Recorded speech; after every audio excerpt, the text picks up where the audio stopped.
Hi friends, this is a tutorial on how to record and upload videos, especially large videos. I know many folks have been saying that they'd like to record a scripture reading for worship on Sunday or a morning prayer, but they're not exactly sure how to do it. So the first step is fairly easy, which is recording the video. And I think most people have a smartphone which can record a video. It's better if you shoot in landscape, so with your phone horizontally rather than vertically. It just tends to look better during the worship service. And I think most people know how to use their video recorder on their phones through the camera app, whether it's an iPhone or an Android. If you don't know, I can probably give you more specific instructions on that. But for now, I'll assume that most people know how to shoot a video. I think most folks just prop it up against a pile of books, or if they have a stand on their phone, that's how they are doing the setup for their video. I know that if you have a computer and you'd rather record on a computer like I am right now, there is a way for Zoom to record you. And also, if you really would rather that one of the pastors or Peg or one of the staff people help you out, we can set up a virtual recording studio through our software and then send you an email link. And then you can join and we can help record you through our virtual recording studio. It's a little better if you can do it yourself, because then you can do it on your own time, and you don't have to wait for a pastor or a staff person to be available. So once you have your file, if it's on your computer, let me show you how to upload it in a way that Lindsay or I or Peg can use it. So I'm going to change my screen here a little bit, and you can see the church's email account here. And so what I'm going to do is I'm going to compose an email to myself. And, for the subject, I might say scripture reading video. And then normally, if I have an attachment which is 25 megs or less, I click here on attach files. But Gmail and many other email systems won't let you send attachments that are larger than 25 megs. And most video files are going to be too large. So I guess I should have mentioned this only works for Gmail, but I really recommend you get a Gmail account. I think Google has a great set of tools. As soon as you get a Gmail account, it gives you access to Google Docs, Google Drive, and a bunch of other applications, which I think are very helpful, and I use many of them. And so here you will click, instead of attachment, you will click on Insert Files using Drive. And now it'll look through your Google Drive, and presumably the file that you want is on your computer and not on your Google Drive yet. So you'll click on Upload, and then you can either drag the files here or select files from your device. And here I'm going to select Micah doing the reading from this past Sunday.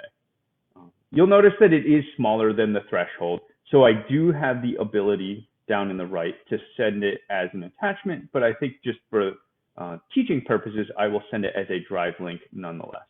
So I click Upload, and it'll take a moment to upload. Now, depending on the size of your file, that can take anywhere from a few seconds, maybe 30, 40 seconds, to a couple of minutes. And if you shot in really high quality, it may even take 20 or 30 minutes. But now it's ready to go.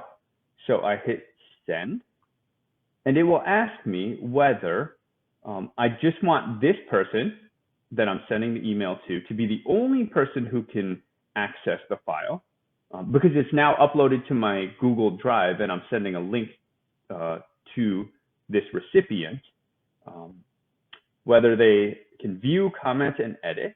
And if you're sending an email to me with a scripture reading or a morning prayer, I find it best if you send it by turn link sharing on, which means that you will send me a link, and then if I share that link with Lindsay or Peg or someone else who needs access to the file, they will also be able to access it from their accounts. If you do share with one person, that means only this email account, Rev Andrew Wong, will be able to access the file. If you do turn link sharing on, then I can pass the link on to Peg or to Lindsay or to whoever else so that they might also have access to the file. Then you click send and you're all done. So that's how you send a file from your computer. Now I'm going to show you how to send a file from your iPhone. I only have an iPhone, so I don't exactly know how to send it by Android. But if you have an iPhone, you'll see here, I go to my Photos and Videos app. This is a video I shot at the zoo of 2 turtles. So I bring it up, I make sure I have it selected, and I click the Mail button. And just like with the Google Drive, it takes a few seconds for it to upload it and prepare it for sending. New message, so I type in the recipient, and in this case that's Rev Andrew Wong, and I type in the subject, in this case, video or scripture reading or morning prayer. I hit the up arrow, and then it gives me an option to send as a mail drop or as an attachment. Similar to what we saw before on the Gmail options, mail drop will just send a link so that Andy can then download it himself.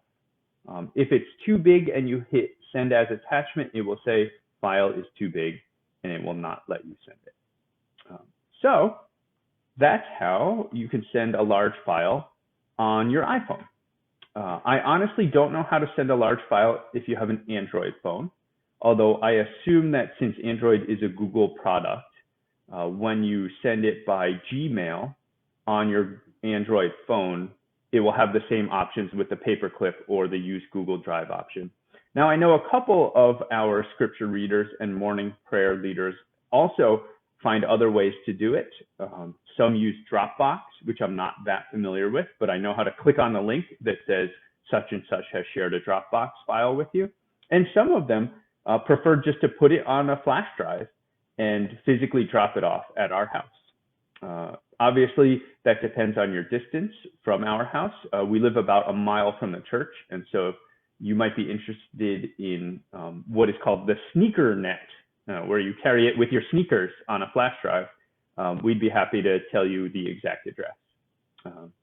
So if you have any questions, feel free to email or text or call me.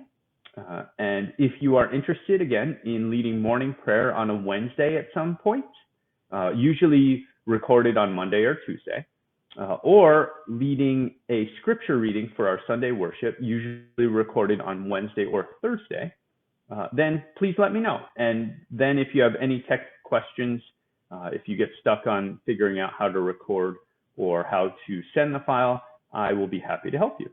So thanks very much, and God bless.